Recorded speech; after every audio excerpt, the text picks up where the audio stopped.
What's up guys, Onmaths here, and today we're looking at vectors. Now, I'm just going to put a disclaimer out there that apart from maybe question 1, this is a very, very difficult video today. We're going to have some really difficult questions on vectors. So if you want a bit of a beginner's guide to vectors, check out our website. We've got loads of resources on there, onmaths.com, loads of resources on there to kind of catch you up. So especially the second and third question are not necessarily for beginners to vectors. So if you don't really know what vectors are, maybe do a bit of research and practice on our summer school or our dedicated vectors topic on onmaths.com, and then come back and watch this video then. So the first question is from OCR, and it's just asking us to draw vectors. Now the important thing with this is to remember that, let's leave a bit more space, to remember that the number at the top is how far right you go, and the number at the bottom is how far up you go. So vector A is telling us to go 2 right and 1 up. Okay, so we put a coordinate on, and since I know we're going right and up, I'll pick a point at the bottom left. It doesn't really matter where you pick. And for every 1 we go to the right, so for every 1 we go to the right, 2 we go to the right, we're going to go 1 up.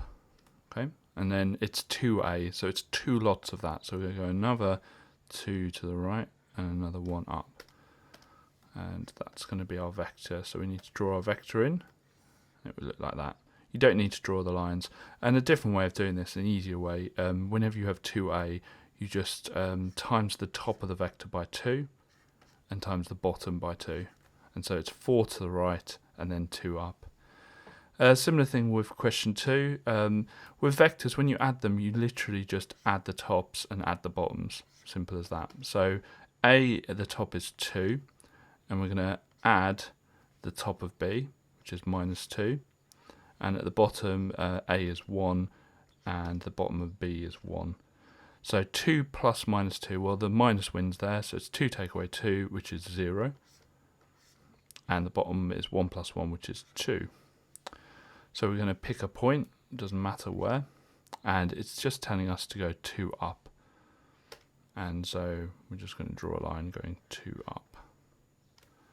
Simple as that. Now you only need to draw the lines. I'm just putting the coordinates on just so you can see where my pen is and where it starts and finishes.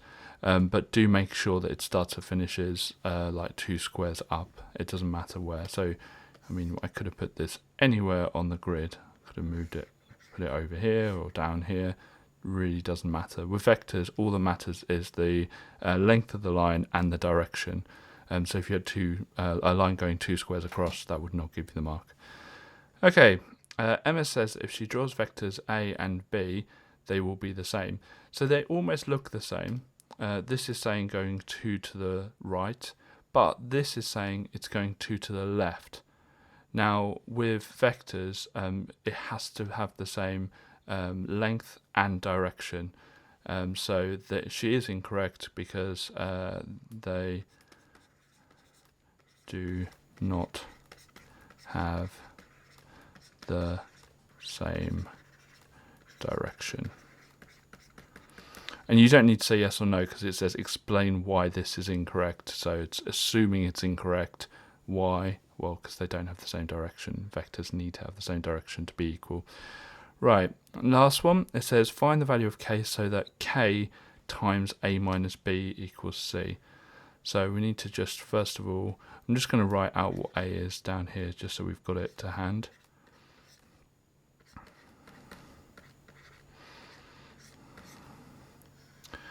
Okay, so we're going to first of all to subtract b from a.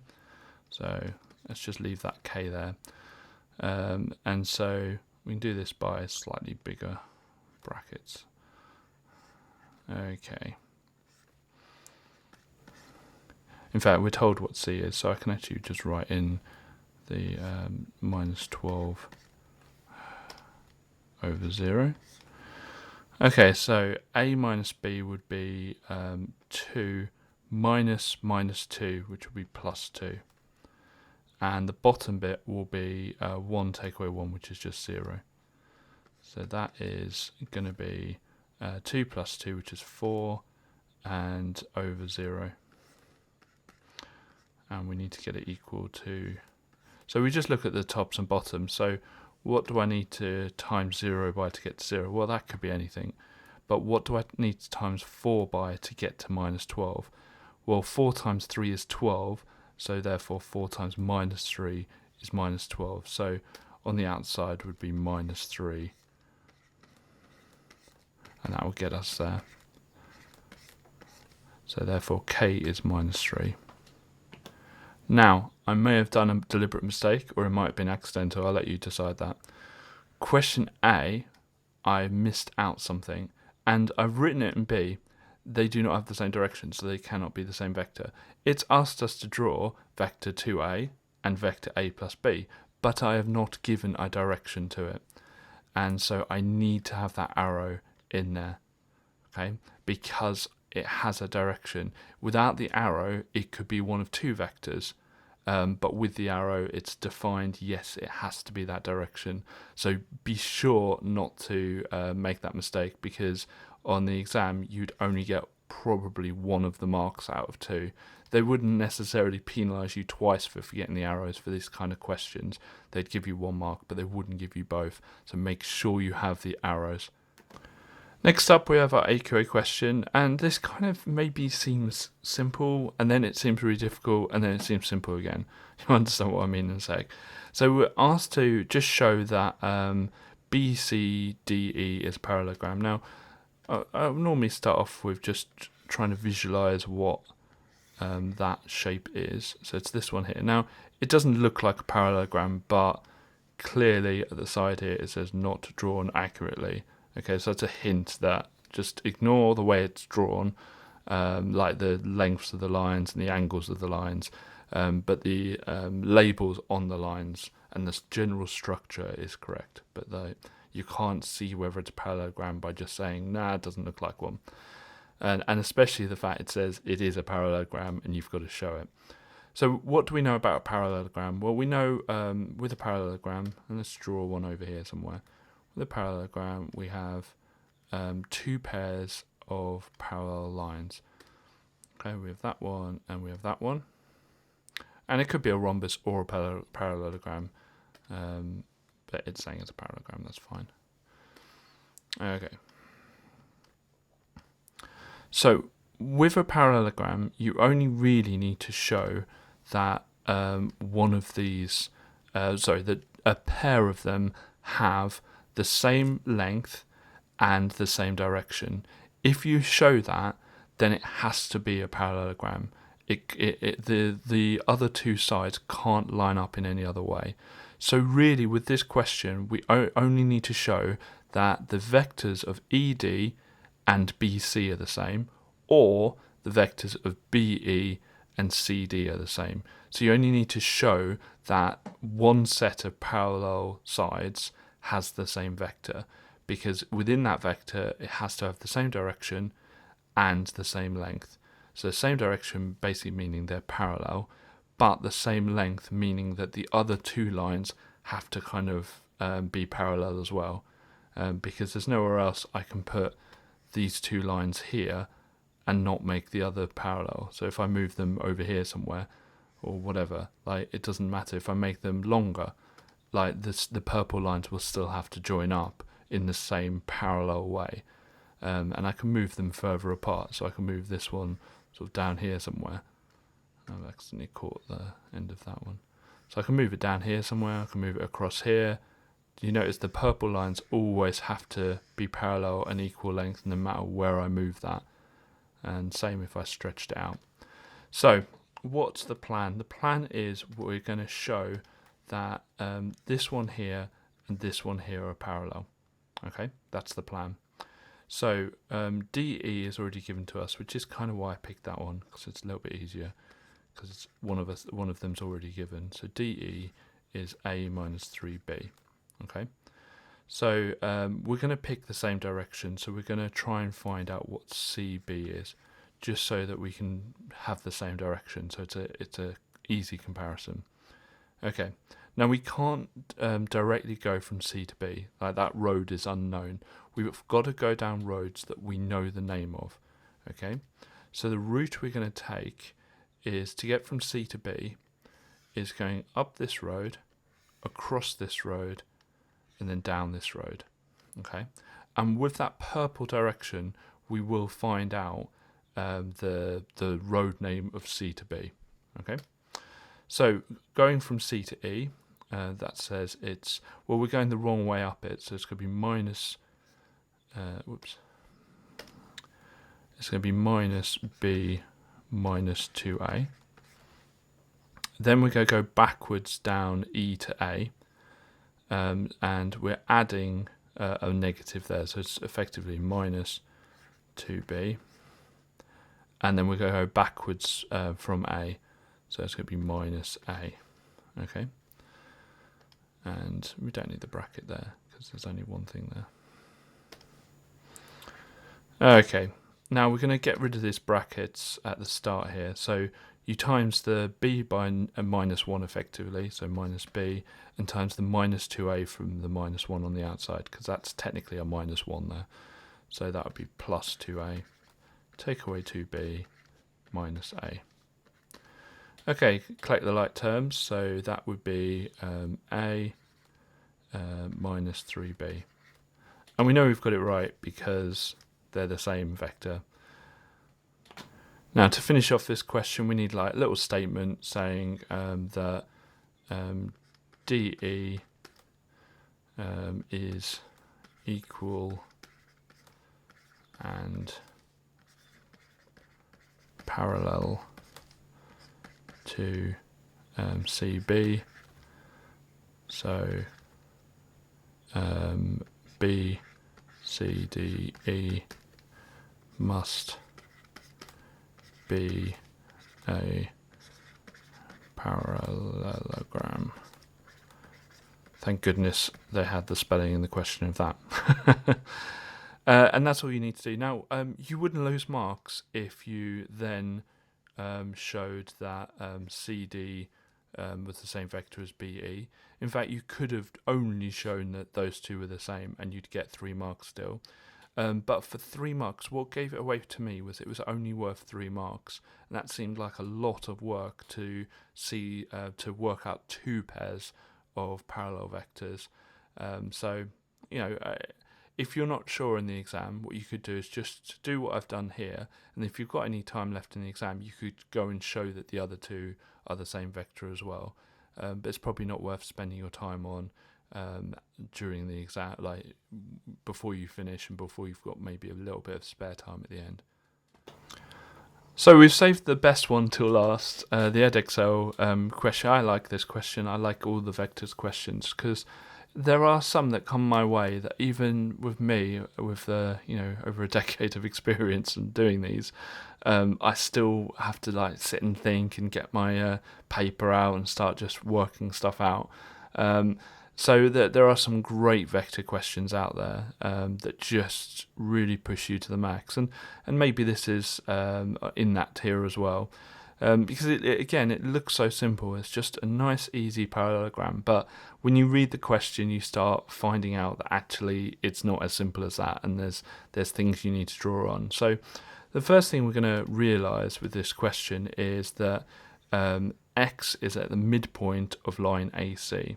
So that's going to be quite an important thing because that's not, the line AC is not actually drawn on. So we're going to have to draw that on. And midpoint just means that it's exactly in the middle. So we're going to put a little X there. So it's just labeling it on. And there's something else that we need to also label because it says that OCD is a straight line. Now, at the moment, we only have OC shown. And OCD is basically telling us there's a kind of D over here somewhere. And so we need to label that on. Okay, so we're already changing this question to make it a little bit harder than we originally thought. Now it's given us the road name for XD, and let's pick a different colour for this. So it's actually given us the road name for XD here. Now currently we don't have XD shown on our diagram at all, so we need to add that as well.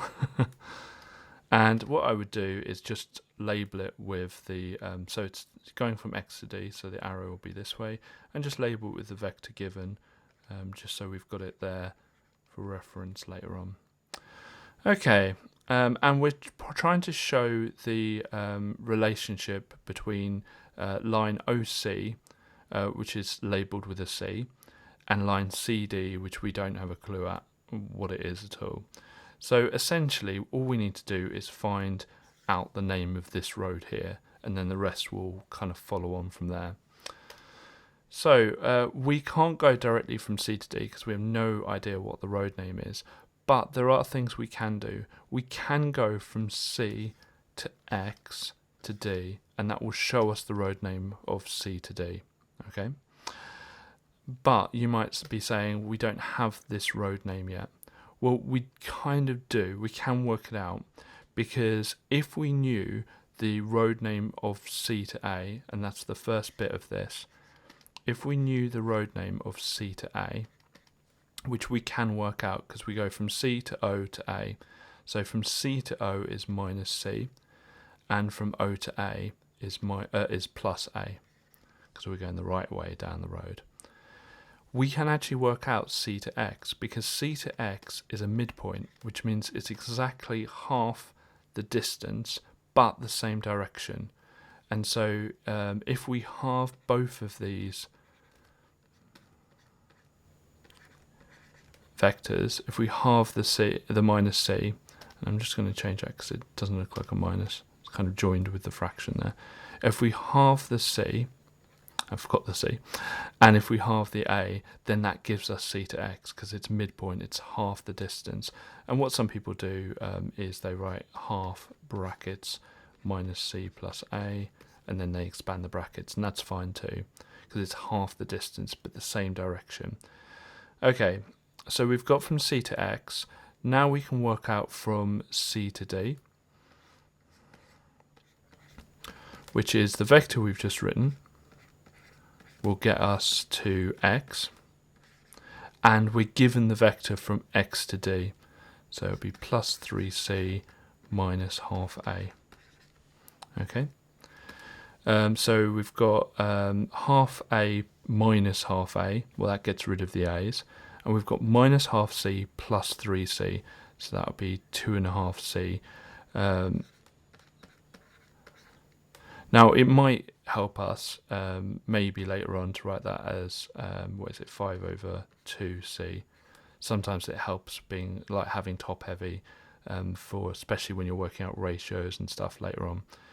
So we can now write the ratio of OC to CD, okay, because OC is one lot of C and CD is 5 over 2 or 2.5 lots of C. So that's the ratio. You might be thinking that we are done, but currently we have this as 1 when it actually wants the right hand side to be 1. Okay, so we're gonna have to just do a little bit more work, not much, and we need to divide both sides by 5 over 2, so I can get that to 1. So divide by 5 over 2, divide by 5 over 2. And you could times both sides by 2 and then divide by 5. Here we've got 1 divided by 5 over 2. And here we've got 5 over 2 divided by 5 over 2 is just 1. So we've got the good right hand side, we just got to do a bit of work to the left hand side. Those of you might realise that you do same change flip. And 1 times 2 over 5, it's just 2 over 5. Let's extend our lines a little bit. So it's asked us to find out what k is. Well, here we've got the ratio in exactly the same format as in the question, and where it says k, we've worked it out as 2 over 5, which will be our answer. So much harder questions today compared to maybe previous videos. The questions, generally speaking, will be getting more difficult because I've organised this course to get harder, from the easier topics to the harder topics. There might be some nice ones still that come up, some easier ones that come up, but I've based this on generally the kind of grades these topics will be in the exam. So I hope you enjoyed today's video. I hope you found it useful. If you did, please click like. If you want to see more from us, we release videos every single weekday, Monday to Friday at 9 o'clock in the morning. So just click subscribe and the bell icon and make sure you're up to date with all the videos we release. If you haven't already, which I'm sure you have, check out our website onmaths.com. The link will be hovering above this video as we speak. Loads and loads of free resources. In fact, everything on the website is completely free to help you with your maths. Otherwise, thank you very much, and I'll see you tomorrow.